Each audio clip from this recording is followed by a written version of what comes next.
আমি আমার জীবনে যারা এখানে ইয়াং ভাই ব্রাদার আছে, আমার ছোট ভাই, আমার সন্তান সমতুল্য, তারা একেবারে জেনে নেন যে আমি আমার প্রায় 60 বছর বয়সে আমি জীবনে কোনো সিগারেট পানি স্পর্শ করি নাই। আর মূলত আমি এক জায়গায় খুব উইক, সেটা হচ্ছে যে যারা হেফজ করে, কোরআন শরীফ মুখস্থ করে, এই আমার খুবই এটা আমার মনে হয় আমার জীবনের শ্রেষ্ঠ একটা ব্যাপার, যে সেটা হচ্ছে যারা হেল্প করেন, যারা মাথায় টুপি দেন, যারা নামাজ পড়েন, এদের প্রতি আমার প্রচুর ভালোবাসা। কারণ আমরা দু চারটা কেবলমাত্র মুখস্থ করি দু চারটা লাইন, কিন্তু যারা হেল্প করে এদের যে ক্ষমতা ইনশাল্লাহ পবিত্র কোরআন শরীফ মুখস্থ করা, এটা অনেক বড় ব্যাপার। আমি মূলত আসছি এখানেই যে এখানে একটা মূলত কেরাত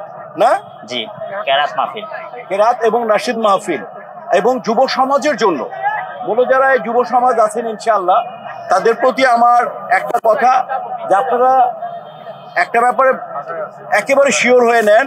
আমি আমার জীবনে যারা এখানে ইয়াং ভাই ব্রাদার আছে, আমার ছোট ভাই, আমার সন্তান সমতুল্য, তারা একেবারে জেনে নেন যে আমি আমার প্রায় 60 বছর বয়সে আমি জীবনে কোনো সিগারেট পানি স্পর্শ করি নাই। মাশাআল্লাহ।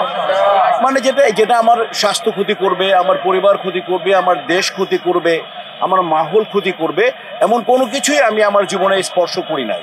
তো আমি প্রত্যেকে যারা আমাকে দেখতেছেন, তারা আমি খালি বলবো, যারা হেফজ করে, যারা ইনশাআল্লাহ যারা পবিত্র কোরআন মুখস্থ করে, তাদের প্রতি আপনাদের ভালোবাসা যাতে অফুরন্ত থাকে। কারণ আপনি 1 পাতা 2 পাতা 3 পাতা আমরা ডায়লগ মুখস্থ করার পর মুখস্থ থাকে না। আর একজন যিনি হাফেজ, তিনি 30 পারা এত বড় পবিত্র কোরআন শরীফ মুখস্থ করে চলেন, এটা জাতা ব্যাপার না, এটা আল্লাহ রাব্বুল গফুরুর রহিম যাকে। তো আমার মূলত বিষয় হচ্ছে যে যারা এরকম ইনশাআল্লাহ এই কাজের সাথে জড়িত, তাদেরকে আপনারা এভাবে মন থেকে সাপোর্ট করবেন। বা আমার বাম পাশে ইঞ্জিনিয়ার মোশাররফ ভাই আছে, আমি তার কথা শুনে খুবই অনুপ্রাণিত, যে উনি বলেছেন, সবাইকে বলেছেন যে যেভাবে হোক, যে করেই হোক আপনারা দিবেন, আপনাদের সম্মানও রাখবে এবং আপনারা ইনশাআল্লাহ সাহায্যও পাবেন। আল্লাহ এইভাবে ওনার এই চেষ্টাকে কবুল ও মঞ্জুর করুক, এবং এইভাবে উনি কাজটা চালায়া যাক, অনবরত এই কাজটা চালায়া যাক। কারণ আমরা কেউ 50, 60, 70, 80, 100 বছরে কেউ বাঁচবো না। তো অতএব এই যে যারা মানুষকে ভালোবাসবে, যারা মানুষকে ভালোবাসে, আল্লাহর সৃষ্টিকে যারা ভালোবাসবে, এটা অত্যন্ত গুরুত্বপূর্ণ ব্যাপার। তো আমরা ইনশাল্লাহ একে অপরকে ভালোবাসি। এবং ওই যে যারা এখানে অনেক সিনিয়র ছিলেন, যারা, আমি তো ধর্মের ব্যাপারে খুবই কম জানি, যারা এখানে ধর্মের উপরে স্কলার, যারা ধর্মের বিশেষজ্ঞ, তারা বলেছেন যে কোরআন এবং সুন্নাহর আদলে যদি জীবনটা চলে, তাহলে আমাদের সবাই ইনশাল্লাহ সবার জন্য উত্তম, এবং দিন এবং আখিরাতের জন্য উত্তম, এবং আমরা সবাইকে ভালোবাসি। এই দেশে যারা জন্মগ্রহণ করেছে, সে যেই ধর্মের হোক, আমরা সবাই প্রতিবেশী, আমরা সবাইকে মিলেমিশে চলি। আমরা কাউকে হার্ট না করি, আমরা মিলেমিশে চলি। সম্মানিত উপস্থিতি, অনুষ্ঠানের এই পর্যায়ে ক্রেশ গ্রহণ করার জন্য অনুরোধ করব আজকের বিশেষ মেহমান মাওলানা মুফতি আল আমিন খান হাফিজাহুল্লাহকে ক্রেশ দিচ্ছেন।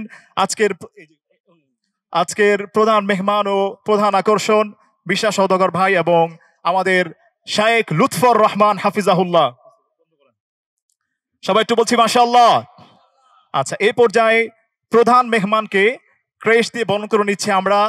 RTV, GTV, BTVতে যতগুলো হিফজুল কোরআন প্রতিযোগিতা হয়, এই প্রতিযোগিতার সম্মানিত চেয়ারম্যান, আমাদের সকলের শ্রদ্ধাভাজন মুরব্বী, অত্যন্ত কাছের মানুষ, তিনি সবসময় আমাদেরকে মহব্বত করেন, পরামর্শ দিয়ে থাকেন।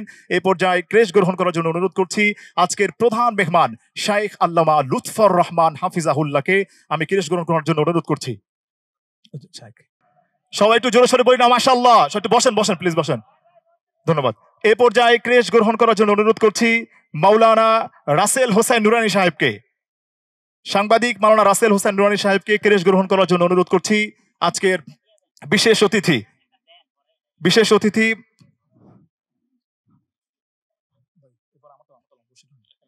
এই পর্যায়ে ক্রেশ গ্রহণ করার জন্য অনুরোধ করছি খান সাহেব স্টেজে আসার জন্য অনুরোধ করছি। আলামিন ভাই আছেন?